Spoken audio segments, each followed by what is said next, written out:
I'd like to call to order the Finance Committee meeting for January 25th, 2022 at 5:30 p.m.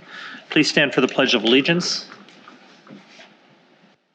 I pledge allegiance to the flag of the United States of America and to the republic for which it stands, one nation, under God, indivisible, with liberty and justice for all. It's all going to be nonsense back and forth. Attendance roll call. Alderperson Madden. Here. Kubaki. Here. And Wolf. We have a quorum present. Thank you. Statement of public notice. This meeting was noticed in accordance with the open meeting law. Thank you. Approval of the minutes from December 14th, 2021. Move to approve. Second. Discussion. Hearing none. All those in favor say aye. Aye. Opposed? Those were approved unanimously. License approvals, we have none. New business, review proposed amendment to the deposit and forfeiture schedule.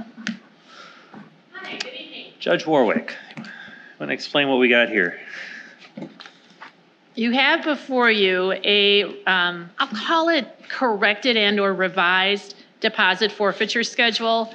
So the court clerk, Gina Mull, has gone through a lot of forms since she started here. So we're both updating things and then making them conform to what's actually happening in court. So the eye that was taken toward this particular deposit forfeiture schedule was to put in ranges of deposits when there's ranges available for forfeiture. So someone gets cited for a citation, what's their potential penalty for that? More so, we convene a meeting between the city attorney, the police department, and our shop to see about mandatory appearances. When does it make sense to have mandatory appearances? What had the court been doing?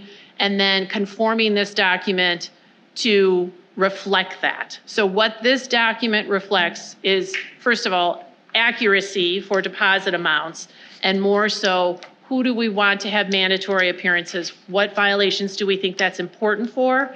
And then striking some that they either just don't come up enough or it didn't seem imperative that we have mandatory appearances. So realized it had to come before you, so that's why it's in front of you for your review and hopeful approval. But this reflects what's happening. Any questions? I noticed that you've gotten rid of the mandatory appearances for younger people. So, Gina, so I'm going to call on Gina for some of these. The biggest reason for that is for juveniles, there's not much you can do when they don't appear in court. It pretty much comes down to they don't appear, you have to summons them and summons their parents. And then if they don't appear for the summons, then it comes to issue a capias where they get detained by the police and then brought to court. It's mostly a cost saver. There's really no need if you put the deposit amount of the fine right out there, like this is what you're going to owe, versus going through all those extra steps that just cost more money. And the chief can chime in, but nobody wants to go out and pick up a kid and bring them in. They don't want to do that for adults a lot of times. And so the idea of going out there and picking up kids is just not happening. It just doesn't make a lot of sense. So it is a big cost savings. Okay. All right. And just, thank you. That doesn't mean that juveniles aren't appearing. I mean, typically we have anywhere from 3 to 6 juveniles on any one court night.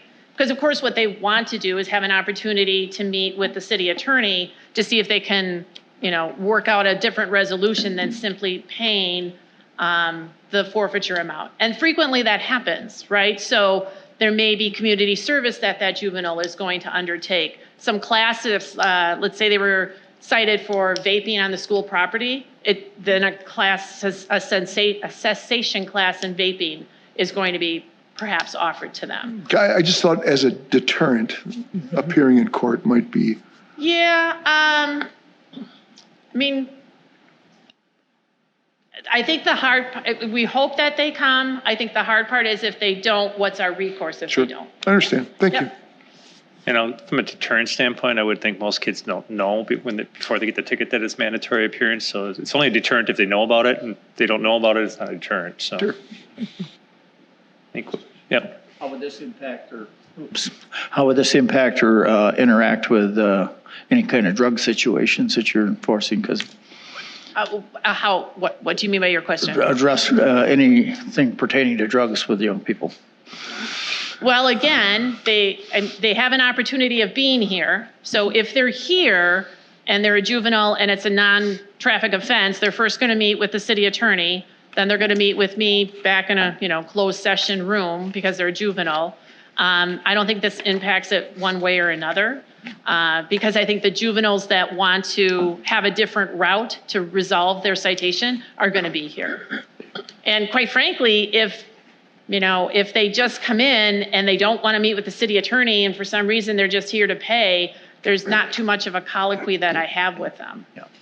But word kind of gets out how courts operate, and if people know that this is the particular court where a city attorney is willing to enter into deferred prosecution and do some of the programs that the judge is talking about, you tend to get more people to come because they know that that's something that'll be offered to them.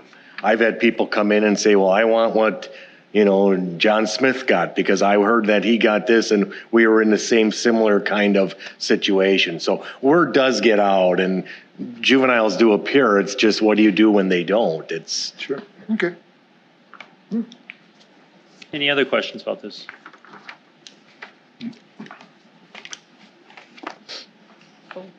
Okay. Anything else? All those in favor say aye. Aye. Opposed? Passes unanimously. Motions. Oh, I'm sorry, I got to back up. I need a motion to bring it to the floor. Motion to approve. Second. Further discussion. Hearing none, all those in favor say aye. Aye. Opposed? Passes. I think since it's Gina's birthday tomorrow, you should have made her talk more. happy birthday. Happy early birthday. Yeah. And you got to go to court tomorrow yet. Moving on, recommend approval of a letter of a credit reduction for the Glen at Muskego Lakes LLC. Move to approve. Second. Any questions on this? Hearing none, all those in favor say aye. Aye. Opposed? Passes unanimously. Recommend approval of a cash deposit reduction for Dillett Investments LLC. Move to approve. Second. Discussion? Hearing none, all those in favor say aye. Aye. Opposed? It passes unanimously. Approval of a settlement for D&J and Sons LLC developers account. Move to approve. Second. All right, discussion. This is a developer that had proposed building is a business that wanted to build a new building here in town years ago. Kind of depends who you talk to. This is before I'm here, and sorting out the bodies on this one gets a little hard, but eventually they got to the point where they were, I think from their terms, frustrated with the fee schedule they were getting and other factors, and decided to pull out and build in Big Bend. There's gray area of when, somewhat gray area, I don't know how much gray area, of when they told us to stop and when the clock stopped on review fees and such. This was sitting out there. There was a couple of these fees that were not paid over the years, and we would like to settle our books up. So I called him, had a conversation with him. He offered to pay half of it. I'd like to accept that and move on. Any other questions? Hearing none, all those in favor say aye. Aye. Opposed? Passes unanimously. Discussion of military leave for police officer Daniel, how do you pronounce his last name? Gainsling. Motion. I need a motion. Move to approve. Second. Chief. Got up, you sat down, you got up. Good evening, ladies and gentlemen. Officer Dan Ganslin has been ordered to active duty from the beginning of January till the first part of February. Our handbook already offers 10 days where they basically make you whole in your salary and benefits. Because it's kind of an extended period of active duty that he's been ordered to at Fort Bragg, North Carolina. I'm requesting 12 additional days.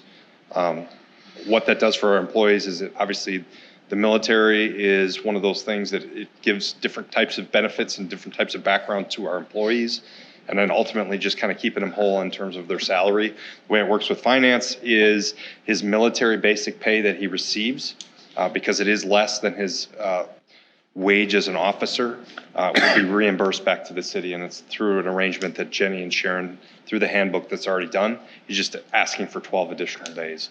And we have to come back to finance if it's on a specific, it's on a case-by-case basis if we go beyond the 10 days in the handbook. Questions? I thought in the past we did something like this where we did the pay for them, but in return, there was a period of time that they don't leave the city, they would have to repay us. Correct. Okay, so that's it, that we made that It's in there existence? 30 days. If ultimately, if they use the additional time and he leaves and does not return to duty, he'd be paying back that money. And how long is it? It's 30 days. Just 30 days? I thought it was longer than that. I thought it was a year. I thought the last case we did was, Where is that spelled out? I don't see that in the resolution. Is that in the policy? It's not in the policy. It would have been just kind of past practice. see, I think we should probably have that written somewhere. You can make a motion to amend to add. And we should look at the time period. I don't have a problem with that, because if it goes longer and it becomes a decent amount of money, and then they go to a different department within a month or two, it's just like, we were, thank you very much and see you later, So, yeah, I don't want to amend anything right now, but we can bring that up. Next. Would it amend that for the future? We could amend the handbook, would probably be the easiest way of doing it, to have that.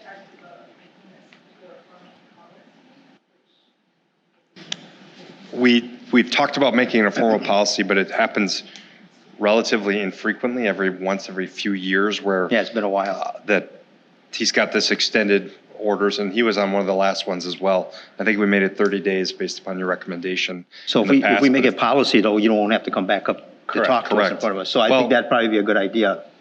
I don't know. I would caution you of making it a policy. I'm in the military, but there's voluntary time, and then there's kind of involuntary orders. Yes, they're all called orders.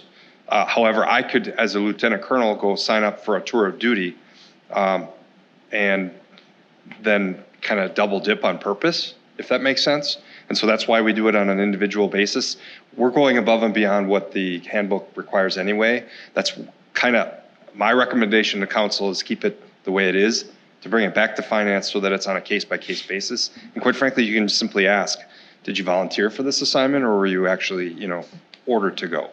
Because there's The a little other way bit of a around it difference. is, if you don't want to have these things coming back, you could change the handbook and make it the mayor's discretion, and then we could have that too. So I don't care either way if you bring it back.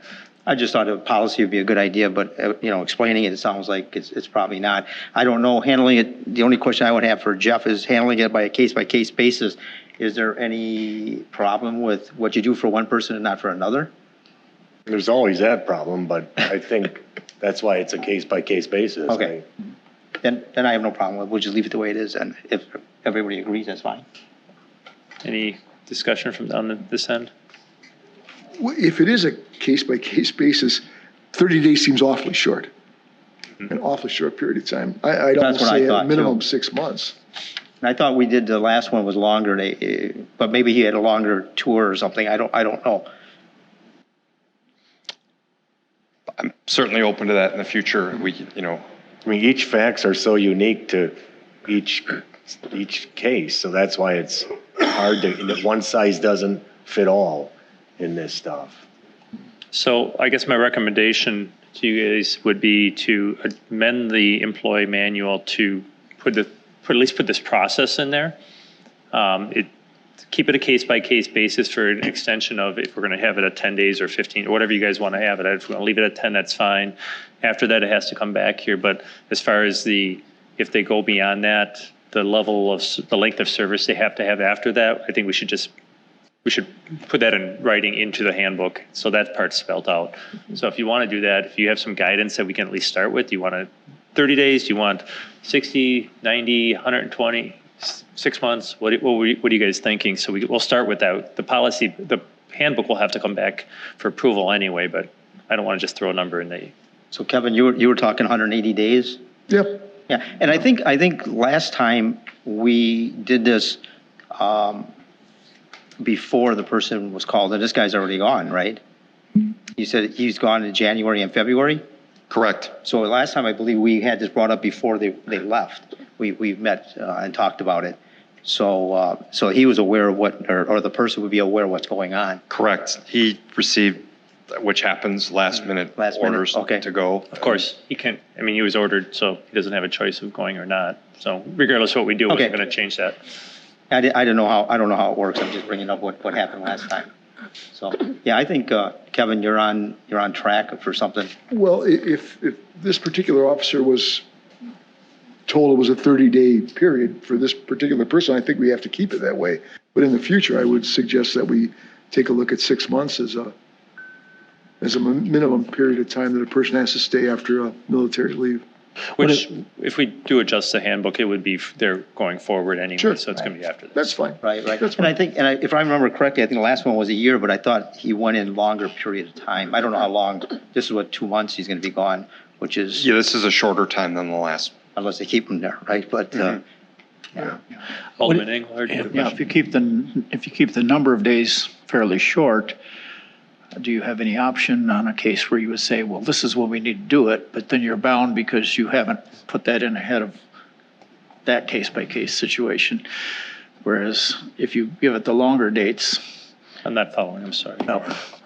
So, if you're bound to Yeah. 30 days I get what you're saying. and you have a current situation where you want to apply it and would want to say, now we need more than 30 days, but we have no vehicle to do that, as opposed to what Kevin is suggesting, a longer one already in place. I see possibility of a need for that. So making it the longer, So you're in support of the 180 days? yeah, I support the longer idea because of that. Okay. But would it make sense to have it scale appropriately based on the length of the leave? I know that's sort of what we're talking about. If somebody goes for a week, making it a month. If somebody's gone for a month, making it 6 months. I mean, or something in between.